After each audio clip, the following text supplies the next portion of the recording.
नेपाल में जनकपुर के जानकी मंदिर के ठीक पीछे एक मस्जिद है।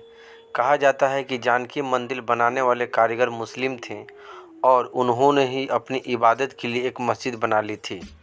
यह मस्जिद आज भी है। जनकपुर में 3 से 4% मुसलमान हैं। जनकपुर का जानकी मंदिर वार्ड नंबर 6 में है।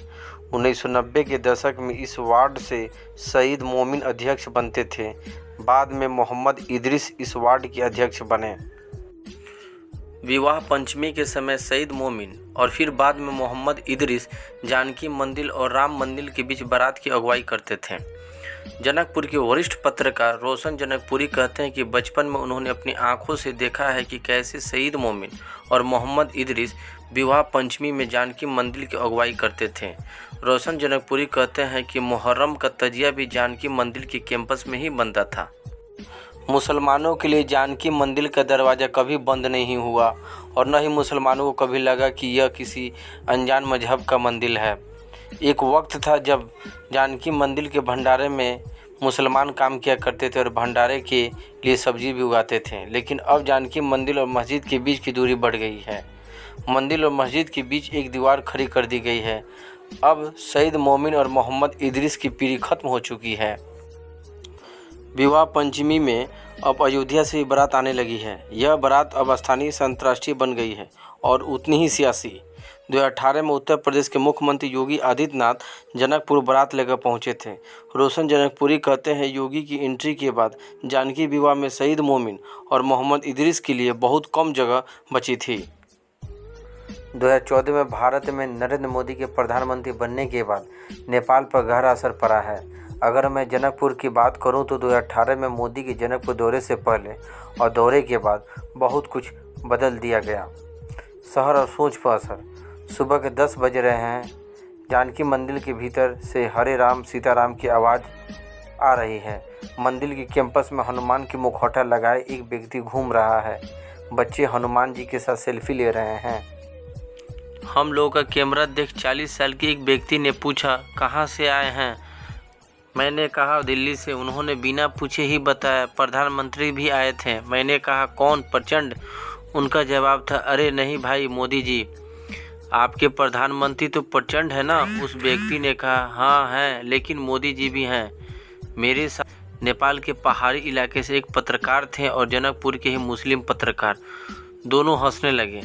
इन दोनों में से एक ने कहा, इसी से समझ लीजिए कि नेपाल पर मोदी के आने के बाद कैसा और कितना असर पड़ा है। मैंने उस मुस्लिम पत्रकार से पूछा कि क्या मंदिर के महंत जी से बात हो जाएगी? उन्होंने कहा, महंत जी तो अभी अयोध्या गए हुए हैं। अगर मुख्य पुजारी जी से मिलना हो तो चलिए। क्या आप मंदिर में जा सकते हैं?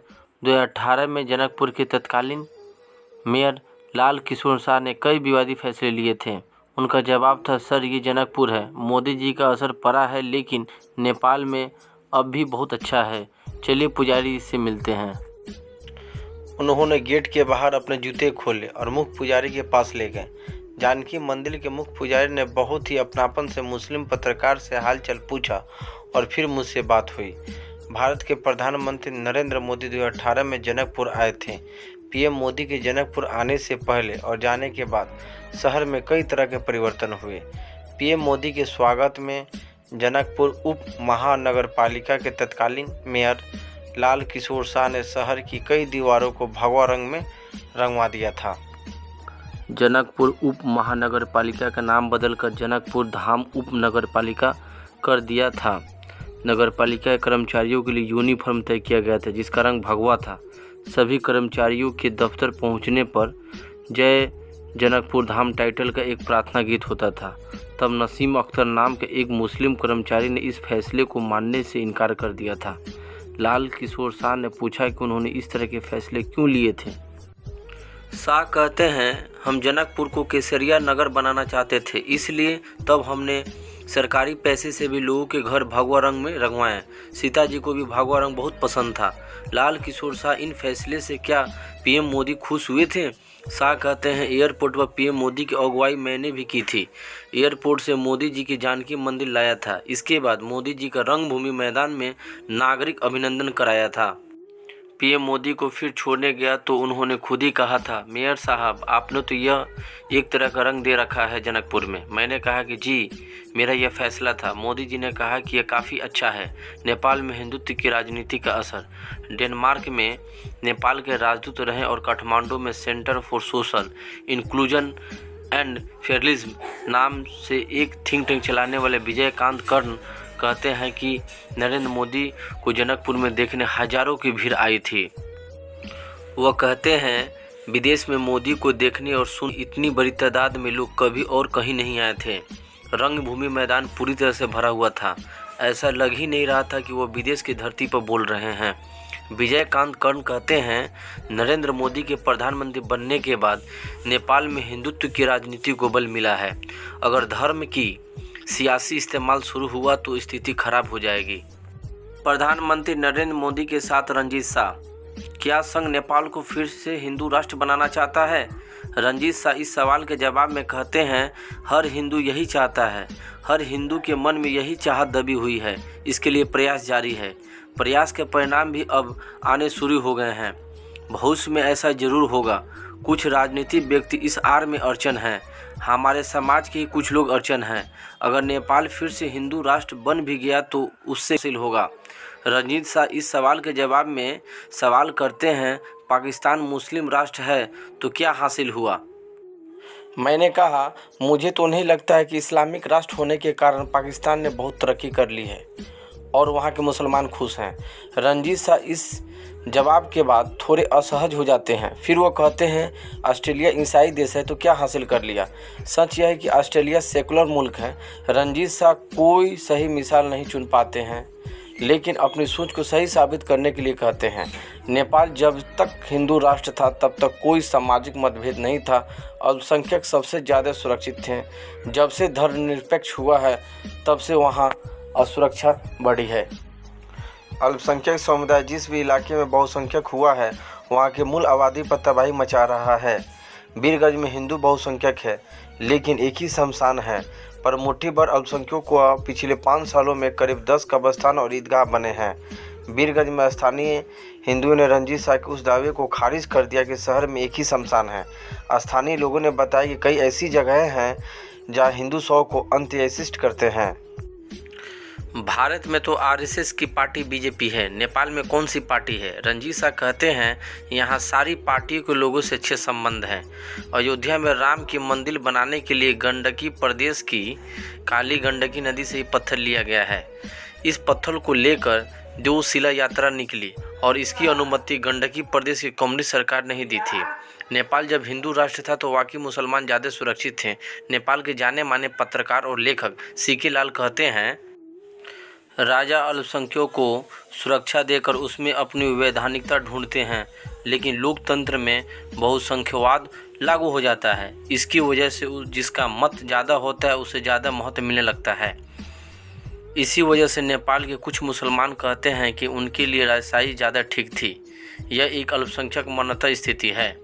सीके लाल कहते हैं कि मधेश में आरएसएस और हिंदू की राजनीति को 2014 के बाद ज़्यादा बल मिला है। वह कहते हैं वीरगंज में बनियों की आबादी अच्छी खासी है और हिंदुत्व की राजनीति से उनका जुड़ाव भारत की तरह ही है।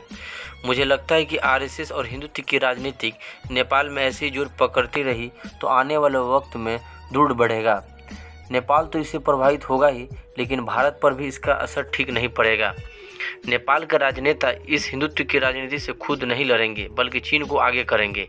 अभी भारत में हिंदुत्व की राजनीतिक सत्ता में है और नेपाल का कोई भी नेता इस राजनीति से टकराना नहीं चाहता है। ऐसे में नेपाल में चीन की प्रासंगिकता और बढ़ेगी। चंद्रकिशोर झा वीरगंज के वरिष्ठ पत्रकार हैं। नरेंद्र मोदी के पीएम बनने के बाद नेपाल की राजनीतिक और समाज पर होने वाला असर को वह भी करीब से महसूस कर रहे हैं। इन बदलावों को रेखांकित करते हुए चंद्रकिशोर झा कहते हैं नेपाल में हिंदू और मुसलमानों के संबंध का व्याकरण बदल रहा है। मोदी के पीएम बनने के बाद भारत का मीडिया भी बदल रहा है। भारत के हिंदी न्यूज़ चैनल ही नेपाल में देखे जाते हैं। इन न्यूज़ चैनलों में मुसलमानों को जिस रूप में दिखाया जाता है उसका असर पड़ना हैरान नहीं करता है। चंद्रकिशोर झा कहते हैं हिंदुओं में अतिवाद बढ़ रहा है तो नेपाल के मुसलमान भी रिएक्शन में खुद को अतिवाद की ओर ले जा रहे हैं। हिंदुत्व के पक्ष में भारत में जो प्रचार तंत्र काम कर रहा है उससे नेपाल भी अछूता नहीं है। युवा पीढ़ी से लेकर कुछ ज़्यादा ही आक्रामक है। नेपाल में आरएसएस नेपाल के हिसाब से काम कर रहा है। भारत के राजनीति में जिस तरह से हिंदू मुस्लिम कार्ड खेला जा रहा है उससे यहाँ के मुसलमानों में भी हलचल है। उनके भीतर भी असुरक्षा का भाव बढ़ा है और अपनी पहचान को लेकर आक्रामक हो रहे हैं। चंद्रकिशोर झा कहते हैं, लाल बाबू राउत मध्य प्रदेश के मुख्यमंत्री थे। उनके पिता का नाम दशरथ राउत, माता का नाम राधा राउत। नाम के हिसाब से देखें तो लगता है कि यह हिंदू परिवार है, लेकिन लाल बाबू का परिवार मुस्लिम है। उनके घर में भी छठ पूजा होती थी और दिवाली मनाई जाती थी, लेकिन उन्हें लगा कि मुस्लिम पहचान से राज्य में उनको प्रतिनिधित्व मिलेगा तो उसका सहारा लिया। यहाँ के मुसलमान खुद को फिर से परिभाषित कर रहे हैं। पहले यहाँ के मुसलमान भोजपुरी, हिंदी, मैथिली और नेपाली बोलने पर जोर देते थे, लेकिन अब अपनी भाषा उर्दू बता रहे हैं। नेपाल के मुसलमान अपने पर्व त्योहारों का सार्वजनिक प्रदर्शन कर रहे हैं। उनके गमछे का रंग बदल गया है। सोशल मीडिया पर देखिए तो मुसलमान नौजवान ओवैसी और जाकिर नाइक को खूब पसंद करते हैं। नेपाल के पूर्व विदेश प्रदीप गोवाली कहते हैं कि नेपाल में राजशाही और हिंदुत्व की राजनीति की वकालत करने वाले दोनों एक ही हैं। गोवाली कहते हैं कि नेपाल की संसद में राष्ट्रीय प्रजातांत्रिक पार्टी है जो राजशाही की भी वकालत करती है और हिंदुत्व की राजनीति से भी करीबी रखती है। मुझे लगता है कि नेपाल में हिंदुत्व की राजनीति मजबूत हुई तो यह नेपाल की संप्रभुता के लिए खतरनाक होगा। नेपाल के राजशाही से आरएसएस का पुराना रिश्ता रहा है। 1964 में नेपाल के राजा महेंद्र को राष्ट्रीय स्वयंसेवक संघ ने नागपुर में मकर संक्रांति की रैली को संबोधित करने के लिए आमंत्रित किया था। इस आमंत्रण को किंग महेंद्र ने स्वीकार किया था। किंग महेंद्र के रुख से भारत की तत्कालीन कांग्रेस सरकार काफ़ी असहज थी। तब आरएसएस का कमान गोलवलकर के पास थी और उन्होंने ही किंग महेंद्र के आने की घोषणा की थी। यह बात स्पष्ट नहीं थी कि किंग महेंद्र ने आरएसएस का न्योता स्वीकार करने से पहले दिल्ली की सरकार से संपर्क किया था या नहीं। 1960 के दशक में नेपाल में भारत के राजदूत रहे श्रीमन नारायण ने India and Nepal an exercise in open democracy में लिखा है, किंग महेंद्र ने आरएसएस का न्योता तब स्वीकार किया था जब दिल्ली की कांग्रेस सरकार से उनका संबंध बहुत अच्छा नहीं था। दूसरी तरफ आरएसएस नेपाल और वहां के किंग को हिंदू किंगडम के रूप में देखता था। आरएसएस नेपाल को राम राज्य की मिसाल के तौर पर देखता था जो मुस्लिम शासकों के हमले से अशुद्ध नहीं हुआ था। आरएसएस के सपने में नेपाल अखंड भारत का हिस्सा रहा। प्रशांत झा नेपाल के हैं और वह हिंदुस्तान टाइम्स के अमेरिका के संवाददाता हैं।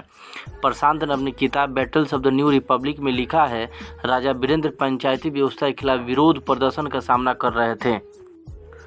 तभी विश्व हिंदू परिषद ने काठमांडू में राजा वीरेंद्र के समर्थन में लामबंदी की थी और उन्हें विश्व हिंदू राजा घोषित किया था। शाही कत्लेआम के बाद राजा ज्ञानेंद्र को भी वीएचपी ने यही उपाधि दी थी। नेपाल के शाह वंश का गोरखपुर के गोरखनाथ मठ से ऐतिहासिक संबंध रहा। गोरखनाथ मंदिर की नेपाल में कई संपत्तियां हैं, इनमें स्कूल और अस्पताल भी शामिल है। योगी आदित्यनाथ नेपाल के सेकुलर राष्ट्र बनने के फैसले से खुश नहीं थे।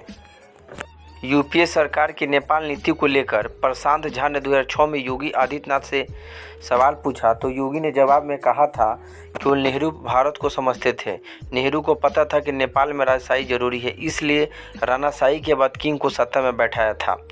नेपाल में कुछ भी होता है तो उससे हम लोग प्रभावित होते हैं। नेपाल में शांति और स्थिरता राजशाही से ही स्थापित हो सकती है। नेपाल में माओवादी और भारत के नक्सली मिलकर काम करते हैं। नेपाल में माओवादियों के हाथ में सत्ता आएगी तो भारत के नक्सलियों का भी मन बढ़ेगा। अगर बीजेपी सत्ता में होती तो ऐसा कभी नहीं होता। नेपाल में भारत के राजदूत रहे रंजीत राय ने अपनी किताब Kathmandu dilemma resetting India Nepal ties में लिखा है, पंचायती व्यवस्था में तुलसी गिरी नेपाल के पहले प्रधानमंत्री थे और वो आरएसएस के मेंबर थे। उन्होंने मुझसे कहा था कि नेपाल को हिंदू राष्ट्र बनाने का आइडिया उन्हीं का था। तुलसी गिरी के समय में भारत के हिंदुवादी संगठनों और नेपाल के रॉयल पैलेस के बीच गहरे संबंध बने थे। नेपाल 1962 के संविधान के तहत हिंदू राष्ट्र बना था और बनाने वाले किंग महेंद्र थे।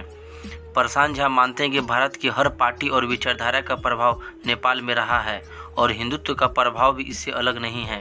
भारत के वामपंथियों का संबंध नेपाल के वामपंथियों और माओवादियों से रहा है, समाजवादियों का रहा है और अब हिंदुत्व की राजनीतिक सत्ता में है तो उनका प्रभाव ज़्यादा है। सो दोस्तों, अगर ये वीडियो आपको पसंद आई होगी तो please like, share and subscribe जरूर कर देना ताकि आगे के वीडियो में आपको अपडेट देता रहूँ।